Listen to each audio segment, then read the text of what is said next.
France के एक छोटे से गांव लुसी में एक पुरानी हवेली थी जिसे स्थानीय लोग सफेद हवेली के नाम से जानते थे। ये हवेली अपने सफेद रंग की दीवारों और खिड़की के काले पर्दों के लिए प्रसिद्ध थी, लेकिन इसके बारे में जो सबसे ज्यादा चर्चा होती थी वह थी इसके भूतिया होने की कहानियां। गांव के लोग कहते थे कि हवेली में रात के समय अजीब आवाजें आती थीं, जैसे कोई रो रहा हो या चिल्ला रहा हो। एक दिन एक युवा पत्रकार एलिन ने इस हवेली के बारे में सुनकर वहां जाने का निश्चय किया।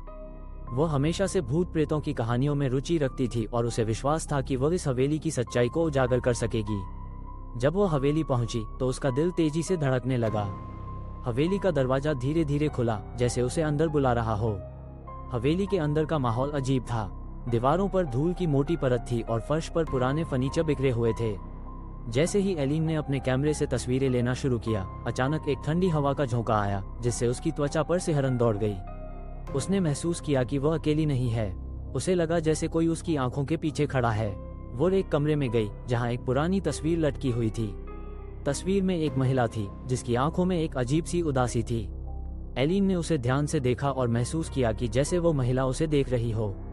अचानक कमरे की खिड़की अपने आप खुल गई और एक तेज आवाज आई, मुझे छोड़ दो। एलिन ने चौंककर पीछे मुड़कर देखा, लेकिन वहां कोई नहीं था। वो डरते डरते हवेली के दूसरे हिस्से में गई। वहां एक पुरानी डायरी मिली जिसमें लिखा था कि इस हवेली में एक महिला इजाबेल अपने पति द्वारा धोखा खाकर आत्महत्या कर ली थी। उसके बाद से उसकी आत्मा हवेली में भटकती रही। एलिन ने महसूस किया कि वह उस महिला की कहानी को जानने के लिए यहाँ आई है।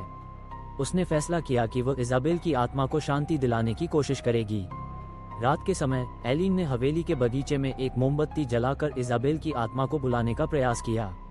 जैसे ही उसने उसका नाम लिया, चारों ओर अंधेरा छा गया और हवा में एक अजीब सी गूंज सुनाई दी।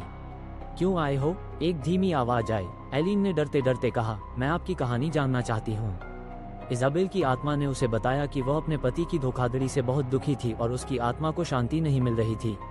एलिन ने वादा किया कि वह उसकी कहानी को दुनिया के सामने लाएगी। जैसे ही उसने ये कहा, हवेली के चारों ओर एक चमकती रोशनी फैल गई और इजाबेल की आत्मा ने उसे धन्यवाद कहा। अगली सुबह एलिन ने गांव लौटकर इजाबेल की कहानी को सबके सामने रखा। लोगों ने हवेली के प्रति अपनी धारणा बदली और इजाबेल की आत्मा को शांति मिली। लेकिन एलिन जानती थी कि सफेद हवेली अब भी रहस्यों से भरी है और उसकी कहानी हमेशा जीवित रहेगी।